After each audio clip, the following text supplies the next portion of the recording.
Hey guys, welcome to Shor Yoga. So today we're going to go over a little bit about what to expect when you first walk into a yoga studio. Exhibit A, we have where to put your shoes. One thing to always remember, always take off your shoes before coming into the yoga studio. You don't want to track all of the negative energy that you've stepped on all over the place and bring it into the studio where you want to really just clear the energy. So take off your shoes, rule number 1.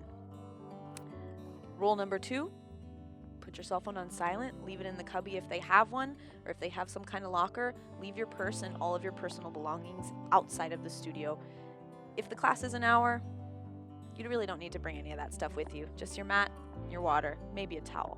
If you don't happen to have your mat, most studios will actually either have one available for you, like the studio over here, we have them hanging right outside, or sometimes they have them available for rental as well, and it's always welcome to bring your own mat as well.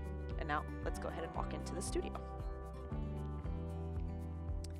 All right, so because a lot of studios teach a lot of heated classes, one thing to always remember is that you can always grab towels if you need them. You can bring your own. Always remember to bring your own water bottle as well.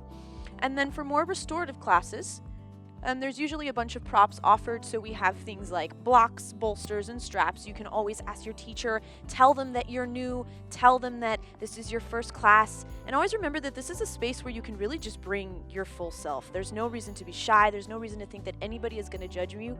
This is probably the most non-judgmental space that you can possibly come into, including with the teacher. So again, we have things like blankets. These are bolsters that we use for restorative classes, or things like yin to support our spine and our knees. We use our blankets to support our knees as well. Sometimes it might just be a little cold. You can use that as well. And then we have our blocks to assist us in different things like vinyasa practices, for standing balances, or even just for seated meditation. And now, towards the end of class, let's say you did a really sweaty vinyasa practice. We have our mat cleaner. You can use this on your own mat, especially use it if you've rented the mat. You definitely don't want to give them a sweaty, disgusting mat. And that's it, folks. Remember, always just bring yourself, bring your breath, bring your body, mat if you've got one. Namaste.